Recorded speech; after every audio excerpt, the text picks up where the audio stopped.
allows attendance at a meeting via phone conference. Chris is out of state, so Chris, can you hear me okay? Chris? It was just yes, I can. Would you rise and we'll say the Pledge of Allegiance? I pledge allegiance to the flag of the United States of America and to the republic for which it stands, one nation, under God, indivisible, with liberty and justice for all. I'd like to welcome Glenn Patterson from the Board of Finance. He is the liaison to our board. Does anyone in the public wish to make any comments? Okay, we have the consent agenda, and there is one correction on the January 25th minutes under the consent agenda. Ms. Benoit should be changed to Mr. Benoit.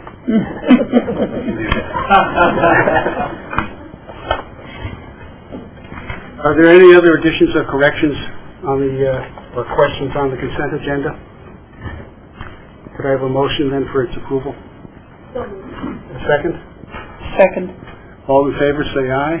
Aye. Any opposed? Motion passes unanimously.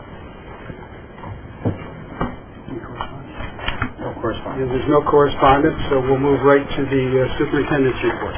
Sure. Good evening, everyone. Thanks for being in attendance. Good representation of staff tonight. First item that we want to talk about is our math data presentation. Tonight our team is pleased to be able to present to you an overview of our current math progress. Additionally, also share the high-quality work we are doing in math to enhance teaching and learning. This presentation is going to take us on a deep dive on what math is, what the data is telling us about our students' performance in relation to math assessments, how we're using that data to meet student needs, and we're also going to share some highlights with you around what math expectations are in 2018 since the advent of the Common Core State Standards. It's not uncommon for us to hear from parents that this is not the way I learned it, or I did this in 5th grade and we have 2nd graders doing it. So in addition to sharing the data and strategies, we also wanted to give some examples of the fine work our students are doing. So you're going to hear from an entire team of people tonight, and first up is Mr. Powers. Thank you. So you can see here, we assess math progress in many different ways.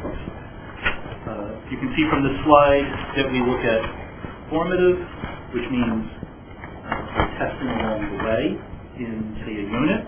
We look at summative, which means we might be testing at the end of the unit. We do a universal screen multiple times a year. That is the math data. And then we do the state summative assessment as well. So what is math? It's our universal screening tool. Universal screening is basically to conduct and identify and predict students who may be at risk for poor learning outcomes. Universal screening assessment is typically brief. It's conducted with all students at a grade level, and it is followed with additional testing or progress monitoring for those students at risk. We would call those intervention students. And so math here is a national norm reference assessment. It's aligned to the Common Core State Standards. And a little more about math. Mr. Osmond? Yeah, I can stand for a little bit. And one of the things that we talk about with math testing, and as Craig had said, it was developed by the Northwest Education Association, which is a nonprofit. MAP is the measure of academic progress. And what that uses is a scale to really measure. The scale goes from students in kindergarten all the way through high school. And it's called the RIT scale. The RIT stands for Rosh Yun It.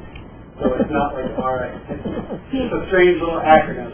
What's of our acronyms in education. But one of the things that you'll notice on the next slide is that this RIT scale, and the reason they use the same scale throughout, is really to measure student growth. Just like in the picture up there, as we use, with our kids against the door, or however we measure progress and growth along the way. So one of the things actually that you'll notice in the following slides, where it really shows the data, is that the growth over time at each grade or each year gets smaller and smaller, just like we do as we start to grow and move into adulthood. I haven't grown in about 40-something years, and you'll see that throughout. But that doesn't mean that students are performing poorly. It just means that those growth targets get smaller and smaller. Like as you'll see in kindergarten, the students make a huge amount of growth. Thank you. So you're going to see some of the reports that can be obtained from the MAP assessment. You should be aware that while the graphs that you'll see are just screenshots, when you're in the MAP database, as administrators and teachers are, they can continually drill down the data to the student level and see exactly which areas, reading or math, students need support with. Really? Okay, so we're going to look at kind of a picture of growth. This is the student growth summary report, and for anybody that is, I know MAP has been using this for a number of years, but it was started with Universal Screen last year, so this is the first full year of data. So we were really looking for growth across all of the grade levels. So this summary report is really looking at district growth by grade and content area, and we're just looking at mathematics here. So the blue, well, there's pink here, but those bars, they're blue on our map report.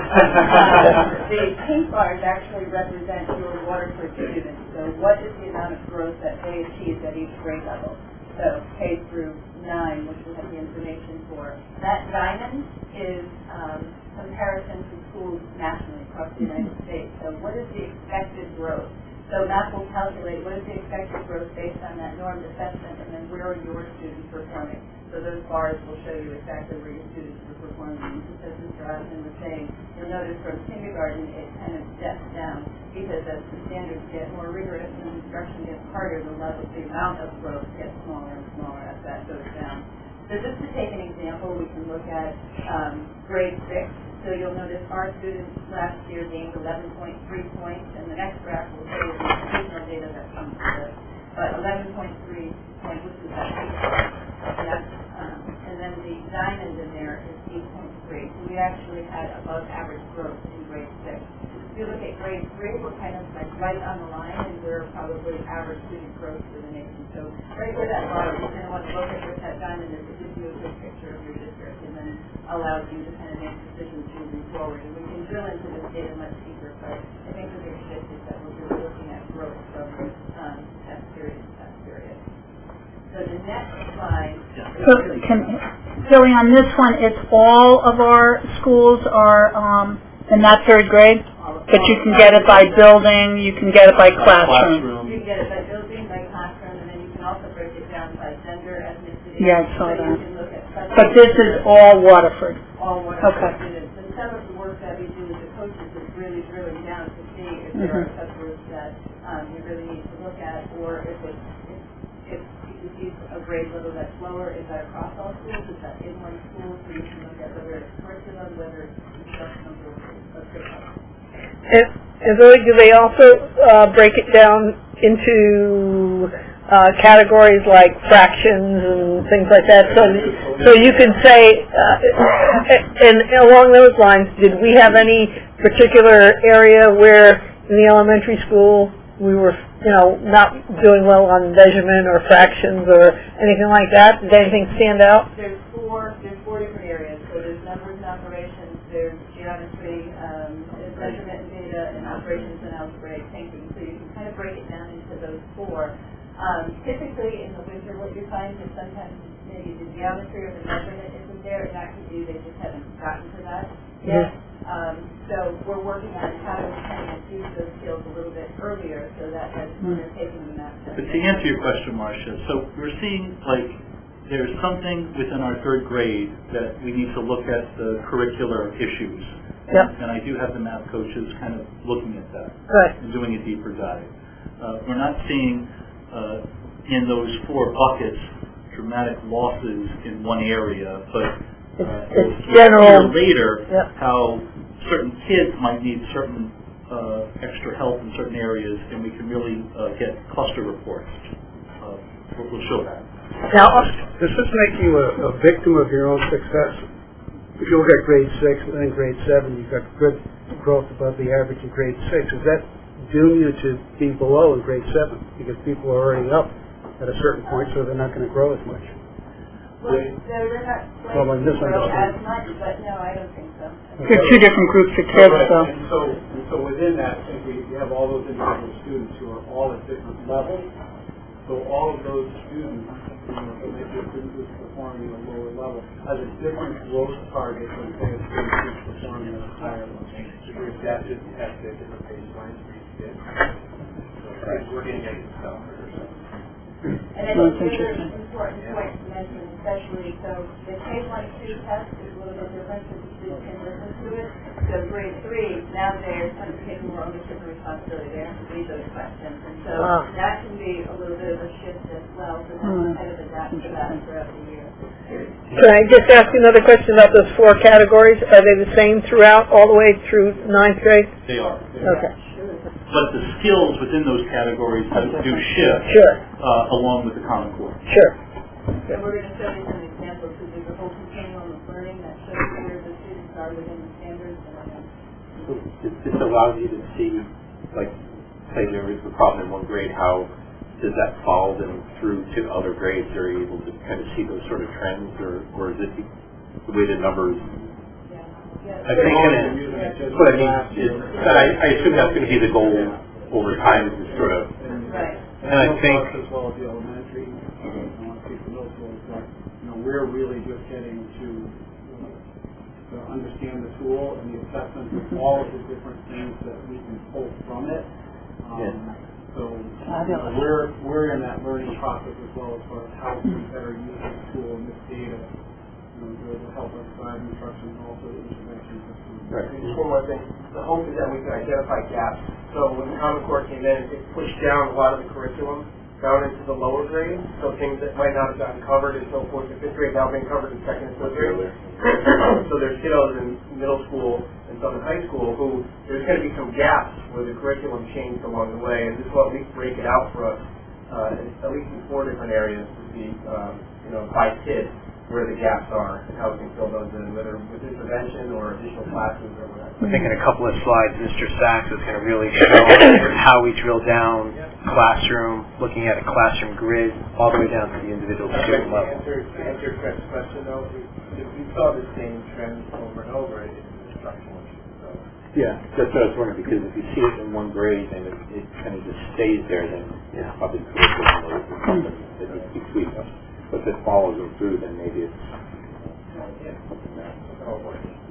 And the math assessment came in to Waterford in the high school probably about 8 years ago, and it was really then when we had the cap at 10th grade. We didn't have a 9th grade assessment. It was a learning continuum all along the way.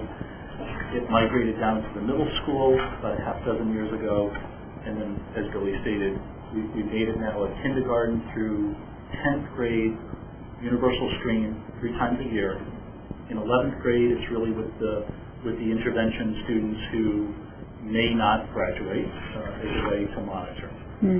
So this next slide, if your eyes are like mine, you probably can't read the numbers on the screen.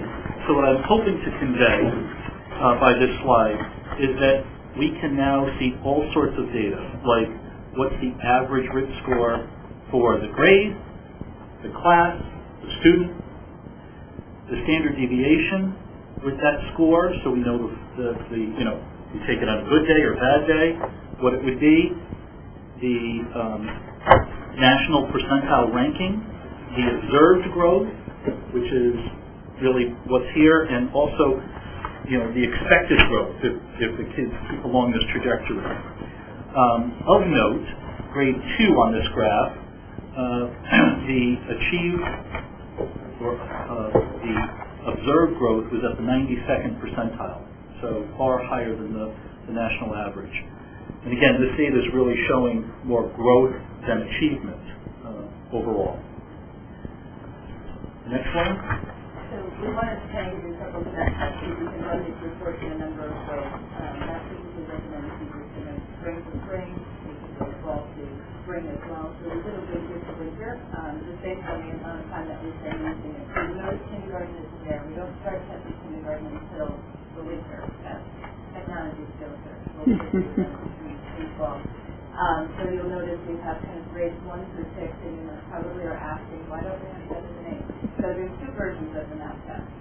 There's a shorter version and a longer version, and so you always grapple with, how much time is spent on assessment. And so I think last year with what they had done was done the long test, and the thought, well, we'll try the shorter test in the winter, but it doesn't give you as much in-depth data. So we talked about that as a team, so we're going to continue to give some of the long assessment, so you have that trend data that comes over time. So grade 3 again kind of pops up here as a struggle. So again, they're going from the auditory going to now having to be much more independent and working on phone books in some of the buildings. So that's part of our discussions and that adds to like what should we do differently. We've been working on it with the coaches as well to figure out how they can better support in the classroom.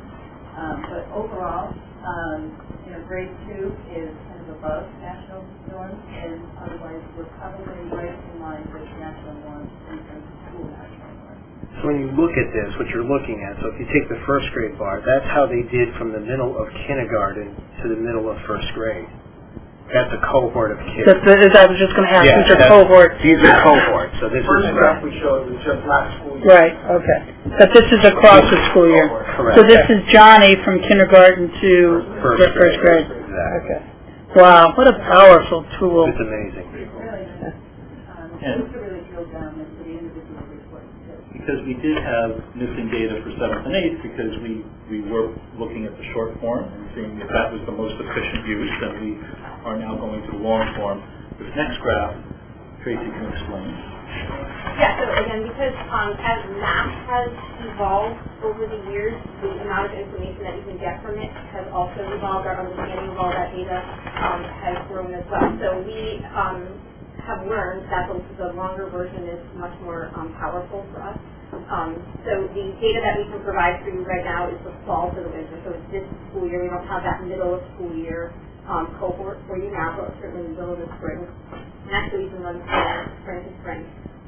We did the long in the spring. So this is the middle school and high school growth. This current school year so far, this is where our kids are performing compared to those expected norms. So we're pretty pleased with that right now. Looks like we're going in the right direction. So now just going to talk about how we're doing now in each of that data. So incidentally, the short one is around 20 questions and the long one is about almost 50. So there's a big difference in time spent. So math is really powerful. We can show everything about this big cohort, but what's really interesting is what the teachers can do with it in the classroom. So this is an example of 16 students in a classroom, and the upper right quadrant, the green is high achievement and high growth. That's what we want kids to be. And then if you look at the other quadrants, one is high achievement but low growth, the lower right. Low achievement and high growth is the upper left, and lower left is low achievement and low growth. So the teacher would be curious about these areas, these students right here. Okay, and they can hover over that symbol and they can find out a lot about the student. They can also sort that by male and female and other demographics. So it's a really quick and easy way for a teacher to say, oh, this is how my kids have been performing from spring, from fall to spring, from fall to spring. So each dot is a student, just to be... And how is that information gotten to each of the teachers? So they have an access to math, and they can go on anytime and just access their class, sorted by their classroom. They can just go right on the screen. And it doesn't matter whether they're social studies or English or anything else, everybody has access? Right now this is open to LA and math. Oh. But the other ones can see it if they do that with their PLC readers. Okay, because certainly you could do a lot of cross-curriculum with science and... And it's opened up when students are being discussed at a staff meeting, an intervention meeting. And so they're looking at math data and they're having discussions around what does this mean, what's the best help as well. Generally speaking, if a student is in this area, It's possibly would be in this area for LA, and definitely we brought this back and all the teachers and the students see that and start to understand what the intervention means for the performance. So then a teacher can hover over any of these dots that represent a student. They can see a quick snapshot of achievement, growth, etc. If you go to the next screen, then they can go down a little further and move students into a learning continuum which is based on the Common Core State Standards. So they can, if this were live, all these things are in actuality live. There's a student behind each one of these, we covered them. But you can go on this student and then click on that one student and see all the areas of strengths and weaknesses. But the program will then group fit and make suggestions about the intervention group and then the highest yield standards to focus on. So it's kind of amazing and very unique. So the report we use mostly at the elementary level is the individual student report. So this is a page that gets printed out for each kiddo. Math at the top, reading at the bottom. Because this is a math presentation, we're just going to talk about the math part. But as we talked about the cohort data before, where it was that child, Johnny's growth from winter to winter, this will give the same picture of an individual child. We ran a winter to winter report. So if I'm a grade 4 teacher, I've had this kiddo in my class for a couple of months, but this gives me data back to when she was in the fall of the previous school year. So I can see over here on the side, it gives me the percentile range, so kind of where they're at in the norm percentile range, and then their achievement over time. It'll give school norms, grade level norms, and kind of where she's at. But the most important thing is the 4-quadrant breakdown in terms of skills. So like you were asking about before, Marcia, so it's operations, analysis, thinking, average, doing pretty good. Measurement and data, average, doing pretty good. Numbers and operations, average, doing pretty good. Oh, geometry, low average. So this is an area where I may pull this child into a small group and maybe pre-teach some geometry that's coming up. Or it might be, if we've already had our geometry unit, she's still struggling. That's where we have this discussion at our STAT meetings to bring in our intervention people and help to kind of tidy up this area to bring everything up to speed.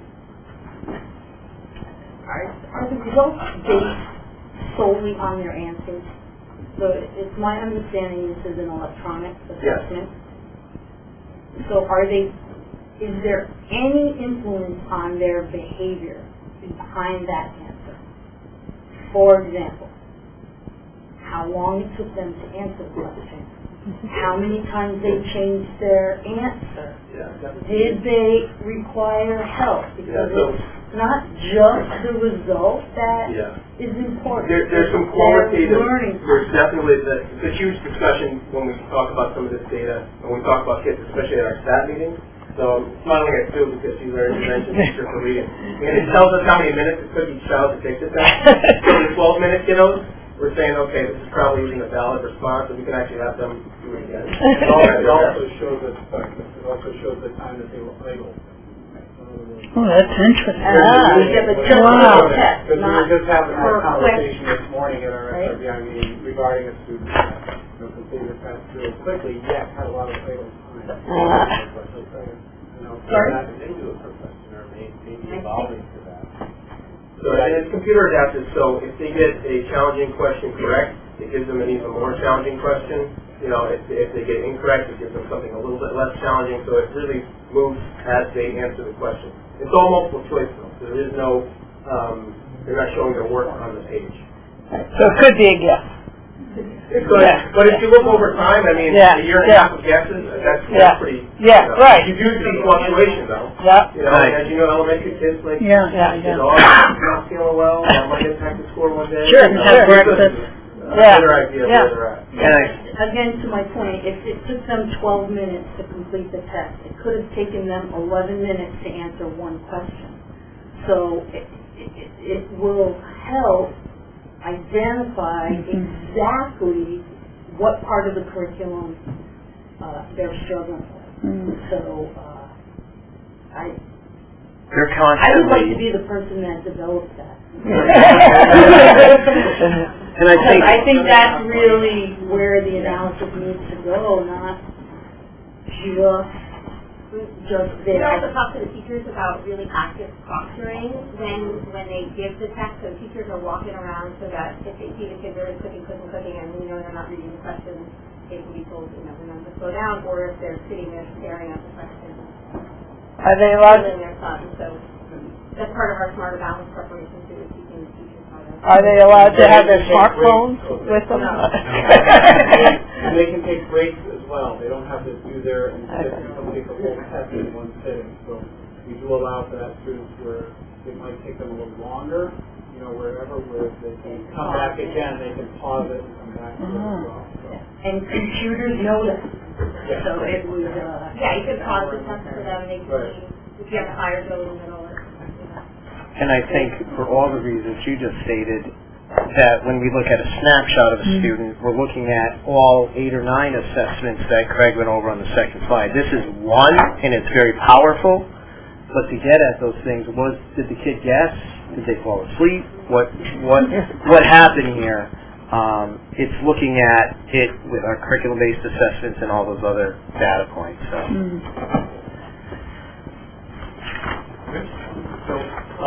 So really, that first part, we really talked about the math assessment. We did talk about some other assessments and what a powerful tool that is. But how are we using that data and other data points really in instruction? What are we doing to change instruction? What are we doing to meet the needs of Common Core, really? So this next section will really show you what are some things that we're doing in the classroom safely and give you some examples of that. So one of the big shifts really is, when I was a kid, we did our arithmetic. We memorized our facts. We did all of those things. That has changed. There are the mathematical content standards that still cover a lot of that, but a majority of it, and actually even a majority on SBAC of the test, are about the standards in mathematical practice. So those are really the thinking and the problem-solving skills. So we're asking students to think at a much deeper level than we had when we were young in the math class. So we're asking kids to do a lot of hard work, and you'll see that, I think, in some of the coming slides. If we look at some of, I'll just highlight a couple, but not necessarily go through all of them. But really the first standard is really making sense of problems and persevering to solve them. So giving students difficult, challenging problems and teaching them strategies and how to go through that and how to persevere and to continue and work through that problem. Another thing we're really asking kids to do, and you'll see again in some of the slides, is for them to really construct arguments and critiquing and giving feedback to the reasoning of others so that they're thinking more in depth. So those are a couple examples of the practices, and those are things, again, that we're asking students to do. The next one. So this is an example.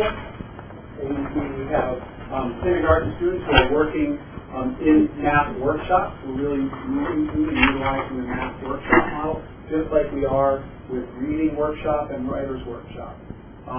So you can see that we have students who are working collaboratively, solving some problems that you can't tell here. I don't know if you can see, but these are little footprints, and this is a measuring activity. Kids are using their boards right there. I'm working with the teacher. We have some students here as well who are discussing that and talking about it and working with. This is actually one of our math coaches who's working with that teacher in the classroom. So again, it's starting in kindergarten. We're asking students to really look at these problems and solve more complex problems. Thank you.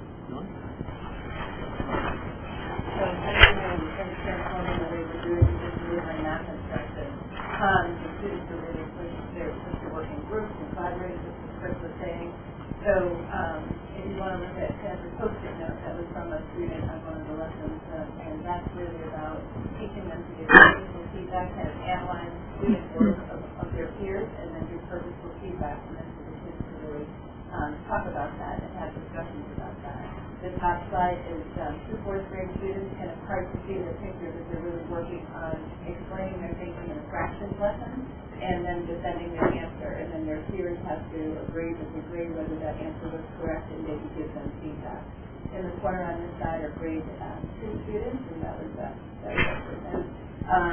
They are working on one of the new FOSNO units, so ages and timelines, so really pushing for subtraction and that concept of subtraction, so they had to look at what their age was, what the age of multiple family members were, and then how old were all of those family members when they were born. So they also pushed it into context of real-world applications, so a lot of the problems we're pushing are real-world application problems. The kind of circle picture on the bottom was the end of a fractions unit in fourth grade conference. The students were instructed to kind of move around that circle and get down in writing all of their thinking about the things that they had learned in that fraction unit, and then the most important things they had to put in the middle. So it really pushes kind of those goals that we have for higher order thinking. So not only do you have to write down what you've learned, but you also have to think about what's the highest priority, where can I transfer this, where is that still going to serve me well in other math concepts as I move through. And then on the bottom, it's, you have a yellow post-it note, but it's a true or false, and it's a fraction, and I think it was 1/4, 2 to 11, 3/12, and then you'll notice that the students did kind of a pictorial representation. So again, kind of putting their thinking on paper, they can represent it with pictures, and then they have to defend that. And so there was a little twist in that one, so it was interesting to watch them defend. So that's kind of some of what's going on in that. Sorry.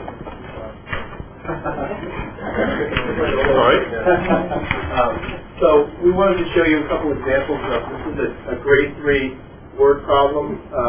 The content standard, like Chris was talking about, is still to represent and solve problems involving multiplication and division. So multiplication is third grade, it's been third grade for a long time, and this is what I used to teach. So here's a word problem. Sarah was walking home from school, saw 4 trees. Each tree had 9 apples. How many apples in all? So back when I was teaching third grade, I'd say, okay, boys and girls, let's multiply 4 times 9, done deal, practice it 10 times, and then we'll move on. Now we're integrating the content standards with the standards for mathematical practice. So persevering through the problem solving, constructing a viable argument, and modeling with mathematics. So we have a video for you. It's this is from a couple weeks ago, students in third grade at our school, showing 4 different ways to solve this problem and explaining their thinking. And so really that's the way we're going. It's pretty fun to watch. Right? And I'm a little older than Chris, it was 4th grade. I was walking home from the school and saw 4 trees. Each tree had 9 apples. How many apples in all? I know that I'm going to do multiplication if there's the word each and all. So I'm going to make a number line. By the way, they're drawing on an iPad. Oh, great. And start with the number 0. So I know that the problem is 4 times 9. So I'm going to make 4 hops, and each hop will be 9. So 9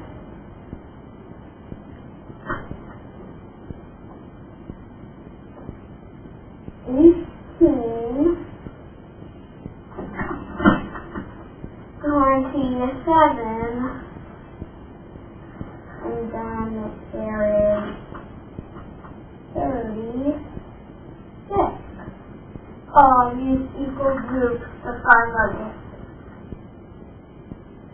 So I have 4 trees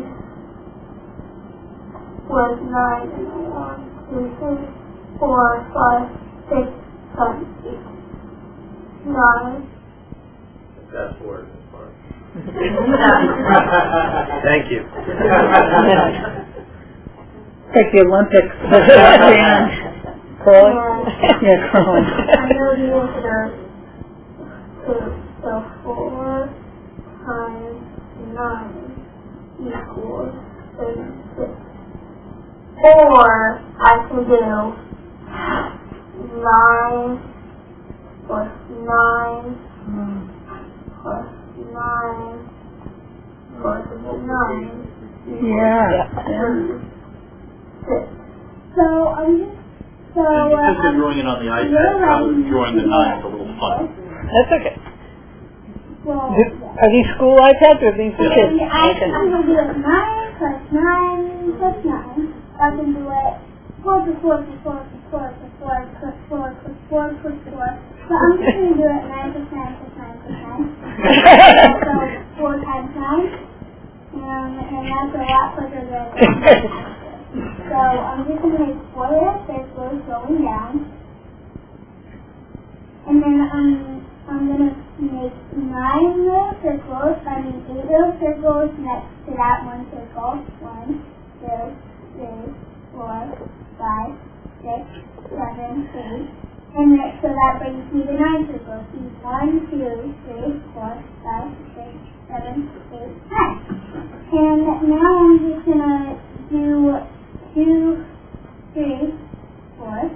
And now I'm just going to fill it in, make sure it's the same exact thing on the top. This is the 4th grade.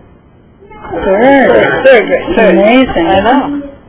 It's 4 So it's going to be good for a 4th grade. Yeah. 4 times 9. So I know this, so this is how, I know that each has 9 in it, so keep this and this.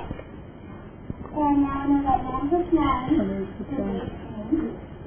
And this is something over there. You see very different ways. Yeah, absolutely, absolutely.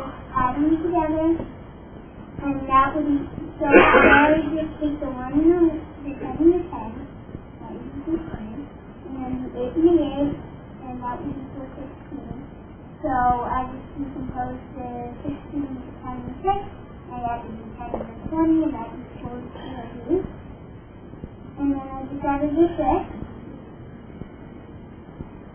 so that equals 36. Wow. So Even that's the how fact I of got using my language like decomposing numbers. Really? Brilliant. 9 applicants, and we don't know what that is yet. And so what we do is we know that there is 2 2s in full. So we do 2 times 9, and that equals 18. Then we do that again, 2 times 9 equals 18. And carry those 18s up here. And we do 18 plus 18. That equals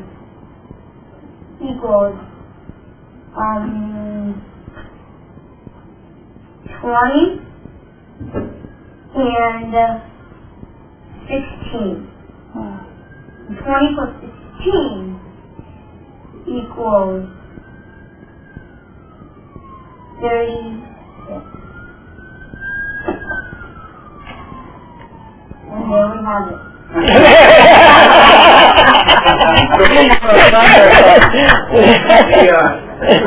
This is the first cohort of kids since kindergarten. We've been asking them to explain their thinking. Yeah. They're ready for it, and they're able to amazing. sit in the corner with the iPad just talking to it. So as you see these groups of kids come through, that's really the first group that was in kindergarten that started it. Here's just another example of some of the new units we implemented this school year, as we saw there was a need for more hands-on, real-world type of learning. This is grade 5, so again, content standards. We're talking about volume, and then we're putting it into a real-world situation where they actually have to figure out the most efficient, cheapest way to pack boxes of oranges in a box truck. Students work in groups to create these posters, post them around the room, and then other students in the class go around with sticky notes and actually ask questions, question their thinking, maybe give a comment as to how they can extend their thinking. So you're hitting on the modeling with mathematics. Each group is working together on that, but you're also constructing viable arguments and critiquing others. So deeper learning, and it's a little messy sometimes, it takes longer, but we're getting there, and we've seen the proof kind of with what our kids say, and also some of the work samples we've seen this school year especially. So. And now moving up to middle school. Okay, so all of that work that is being done at the elementary school right now is so very important to building the foundation for kids understanding the higher levels of math that we expect them to do now in middle school and beyond. And so much of what we all experience going through middle school and higher with the kind of learning rules and formulas and how to, plug and plug through and get the answers, and not really ever understanding what we were doing. And division of fractions is a primary example that I don't think I understood what I was doing when I was dividing fractions until I was in college learning how to be a math teacher. Eventually, I did some work like this and was astounded to know what it actually meant. The work that Chris just showed, that final student, the reason that standard is called operations and algebraic thinking is because learning to multiply 4 times 9 by breaking it into 2 times 2 and then 2 times 9 and 2 times 9 is really the distributive property that we expect kids to use in algebra. It's the precursor to factoring, so knowing that 2 and 2 are the factors for 9 and that you can pull that out and then multiply it by the other term is really the foundation for algebra. So important that our kids are flexible with number and can do that. So moving into middle school, we are continuing to promote that idea of productive struggle. In 6th grade, students are expected to divide fractions. This is a problem that, if you remember how to solve it, you would have probably been told, change that to an improper fraction, change the division symbol to a multiplication symbol, and flip over the next one and get your answer. And never connecting that to really what division is all about. So when we teach kids to divide in elementary school, we take things out and we say, how many, 12 divided by 4, how many groups of 4 are in 12?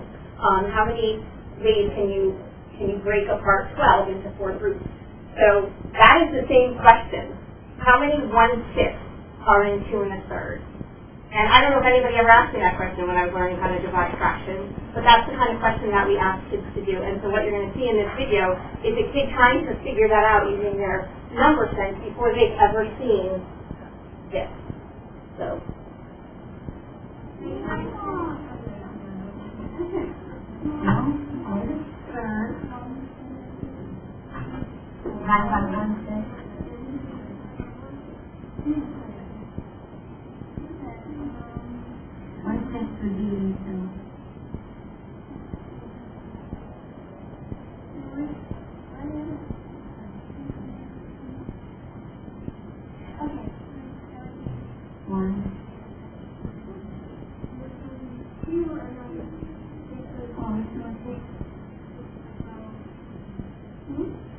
Try to kind of do it in his head, but then he's used the pieces to confirm his thinking.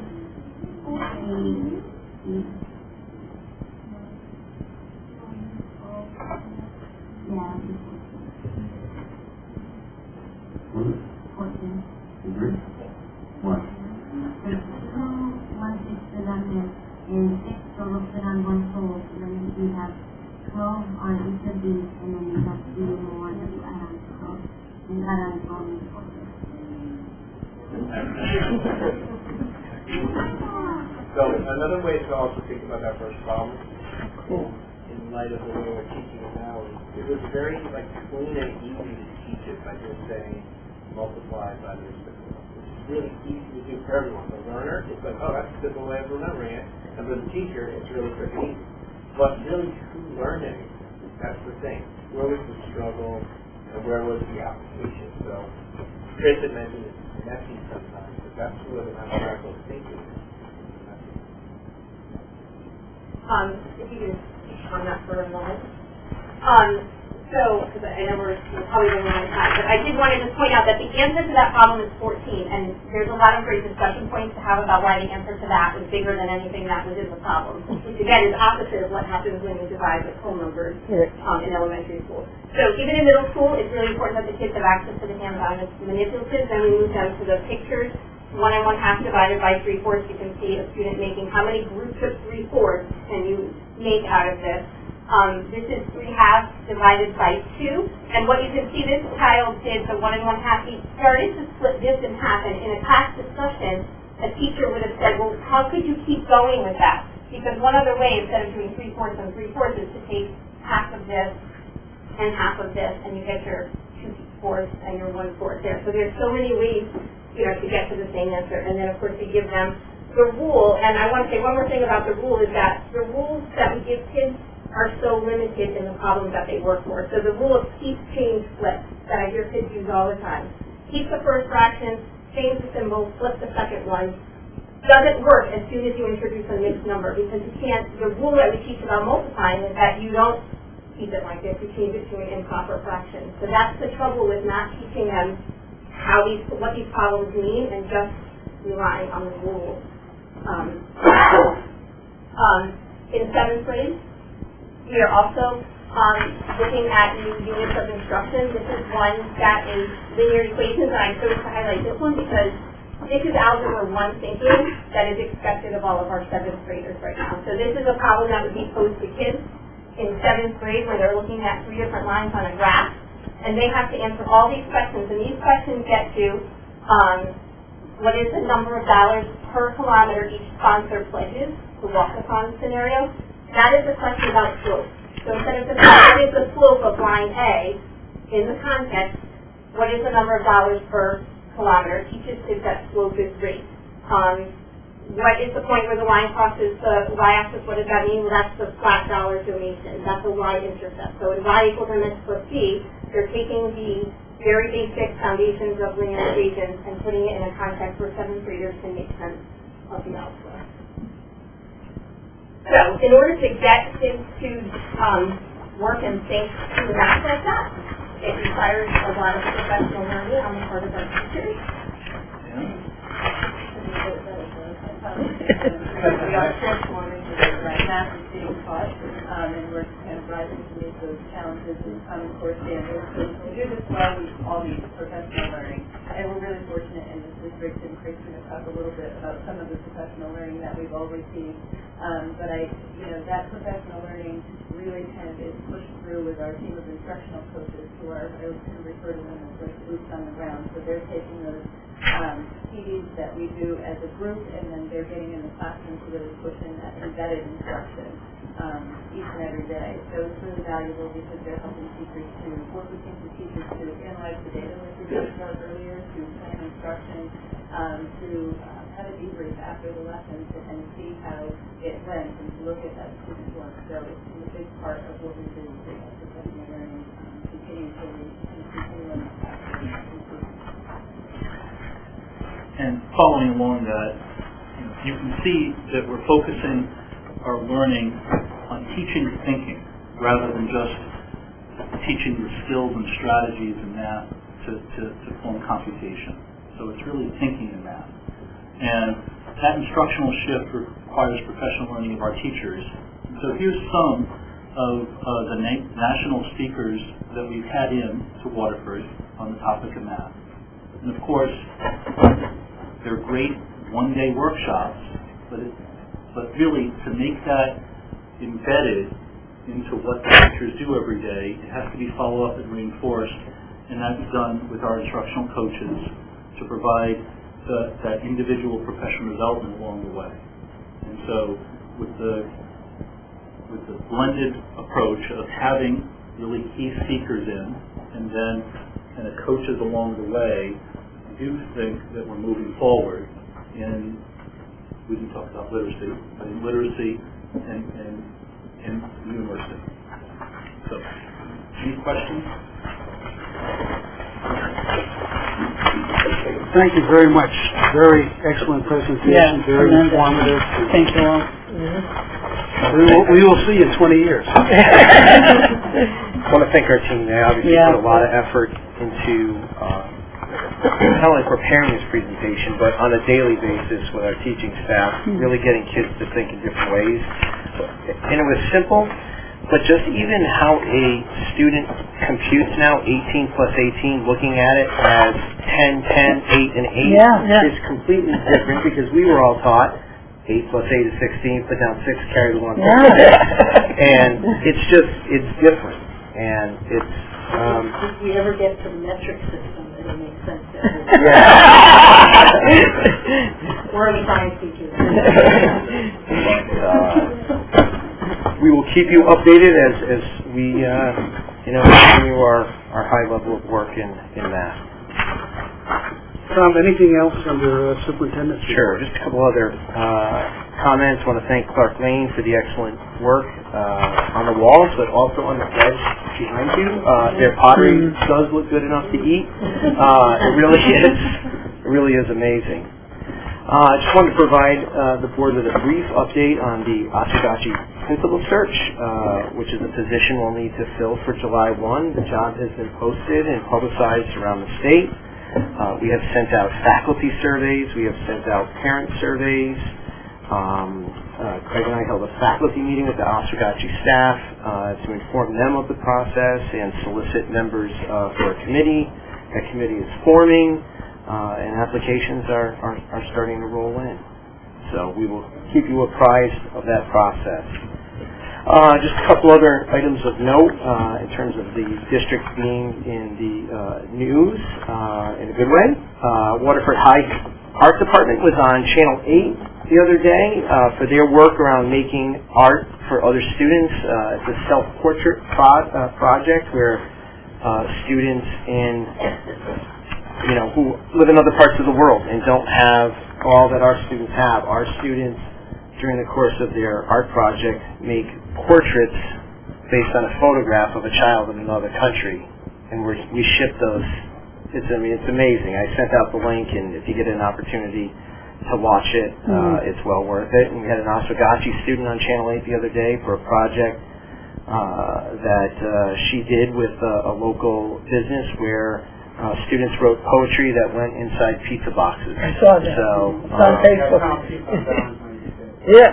It was wonderful. It was wonderful. Also, Megan Yeltsin, the reporter for Channel 8, she went to Oswegatchie School. She graduated from Waterford High School. Her sister was an art teacher at Waterford High School. There you go. There you go.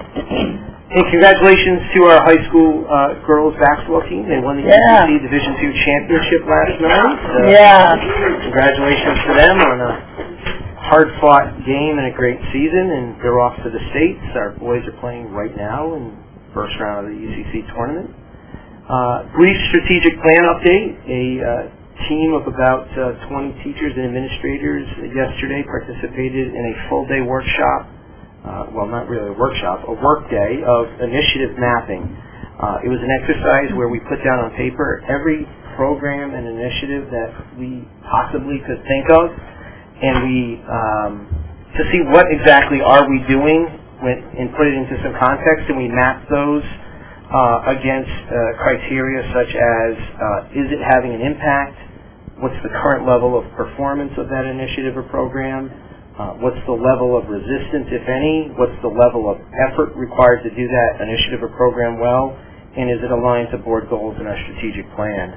So now it's the work of our district data team to really sort through that data, think about what next steps are. The key takeaway is that the things that we are doing as a district are grounded in research and best practice, that it's not willy-nilly what's the flavor of the week. That the things that we are implementing and have implemented over a long period of time that certainly predates me are research-based, and that was good validation for our team to hear. Just a couple other comments. If you have an opportunity, Great Neck is gearing up for the annual Invention Convention. That's March 5th or 6th? 6th. If you haven't had an opportunity to stop by it, our 5th grade students invent things over the course of really 4 months, and we had 2 students in the nationals last year, so it's a pretty neat experience. Just want to make a couple of brief comments on recent national events, specifically what occurred in Parkland, and certainly what our response to that has been and will continue to be.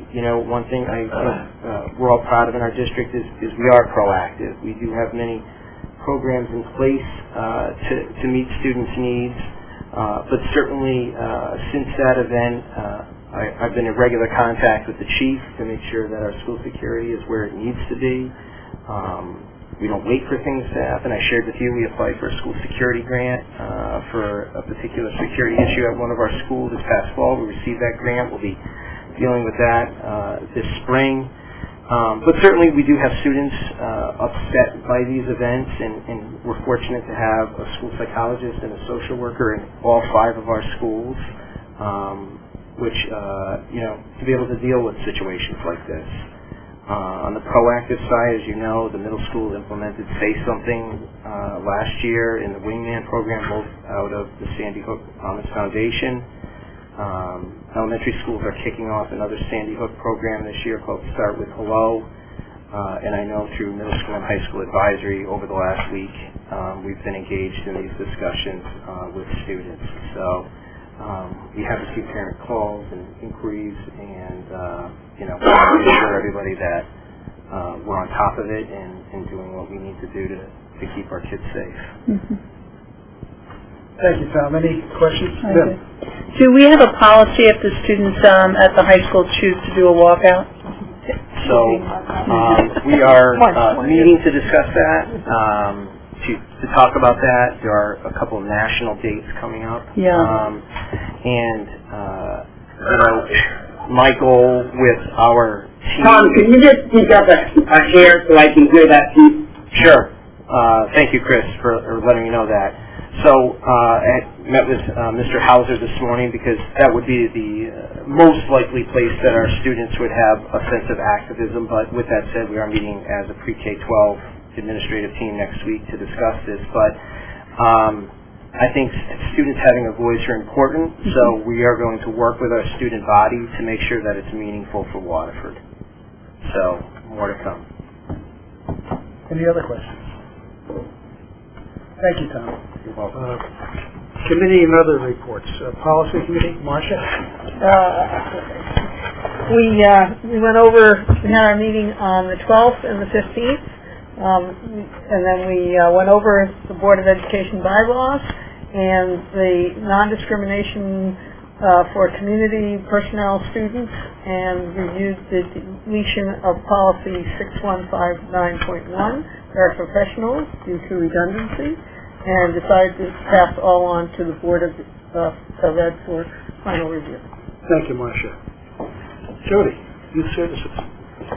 Well, they're really good. They're getting ready for Dancing with the Stars. It's going to be on Friday, March 22nd. It's going to be Waterford against East Line again. We have groups of teachers from both towns that are going to participate. We also have some couples dancing, so it should be a lot of fun. Also, all of their programs have started. They're mostly all full already. And also last night they had a presentation on Narcan, how to use Narcan, and I learned a lot. I mean, my kids are all older, so I'm kind of out of the loop about a lot of these things, but it's really scary. Allison attended it too, so I'm happy your first girl is doing things like that to bring the community up to speed about a lot of things. It's pretty good. Thank you, Jody. You're welcome. I don't think we have any other committee reports, so we'll move on to new business. We have our budget, $48,306,332. 2.15% increase over the last fiscal year budget. Does anyone wish to propose any changes for discussion? Okay, how about a motion to approve it then? Jody? I'd like to make a motion that the Waterford Board of Education approve the education budget for the 2018-19 fiscal year in the amount of $48,306,332. Is there a second? Second. Amanda? Any discussion? Okay, all those in favor, please say aye. Aye. Aye. Any opposed? Aye. We heard you. By unanimous I vote. was a little delayed. Okay, you came through. We have the first reading of policies. I'm going to turn that over to Craig. Thank you. So the first three policies are very much similar. It's they're statutorily driven, and it really reflects clarity on definition of a veteran and the status as a veteran. And so we've included those pieces in policy 1101, which is the community one. And if I could just mask the other two, our non-discrimination policy really falls under the community, the personnel, and the students, and those are equally kind of reinforced. So, entertain questions around that. Because it's statutorily driven, the board has ability to approve these policies on a first read. Any questions from the board? How about a motion? Let's dispose of these two then. Anyone care to make a motion? I move that we approve the three policies put forth, 1101, 411.1, 4211.1, and 5100 as amended. Is there a second? Jody. Any discussion? All in favor, please say aye. Aye. Any opposed? Motion passes unanimously. The next one is policy 6159.1. It's paraprofessionals, and we are proposing it for deletion only because really the body of this policy is should be embedded into the job descriptions and the job postings, and they are to date. And so this is one of those policies that we're cleaning up, that has been in our policy manual for a long period of time, and we will be proposing it for deletion. That one,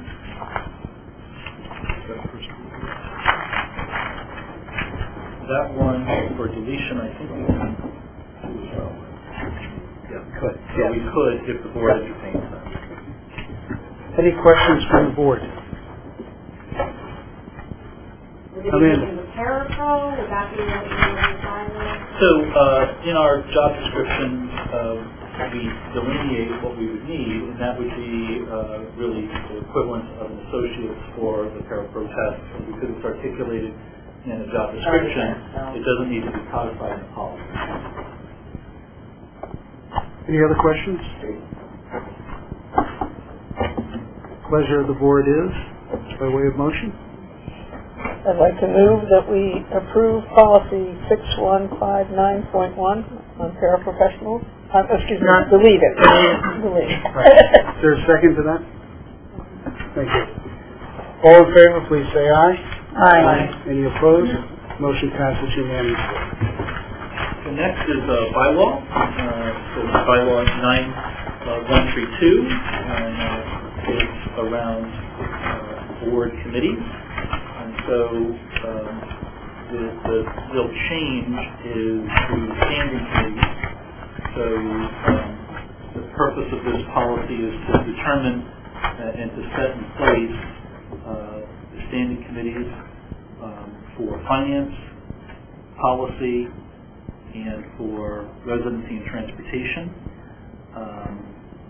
and communities of schools. By having a standing committee, that means that after elections are held annually, there wouldn't be a grade in that standing committee. So the members of the committee would continue to serve until the board appoints new members. Right now, after the election, formation in December, we really kind of had to put on pause committee work until the board adopted at the last meeting the policies for the committees. And this bylaw also then allows for ad hoc committees. Jody. Also, some of the committees were appointed to, though, was sworn in at the town hall, for instance, the school building committee and youth service bureau. The school building, that's totally different. That's a separate... different than what we have here. It's apart from the Board of Ed. The Board of Ed has members on the school building committee. Right. So the genesis of the school building committee is really a town charter ordinance, and that's where it resides, where we're basically saying that these standing committees is the purview of the Board of Ed, and here's our bylaw to codify that. And we can keep people that are on those other committees, like school building committees, we can keep reporting them, because we don't have to. Correct, because the genesis of that is really that the Board of Ed is electing representation onto those town committees, and that's for a certain term, which doesn't necessarily coincide with elections. You don't have to be a member of the board to be appointed by the board as its representative to the, for example, the school building committee. We have John Koenig, who serves as one of our representatives. Other questions? So because this one is really a board-driven decision, we would require a second read. Mm-hmm. That leads us to item C, which would be an executive session. For the purpose of discussion, rate mid-year performance and evaluation of the public employees superintending the schools. So we need a motion to go into executive session and invite Mr. Giard to attend. Second. All those in favor, please say aye. Aye. Any opposed? Motion passes. We will be going into executive session.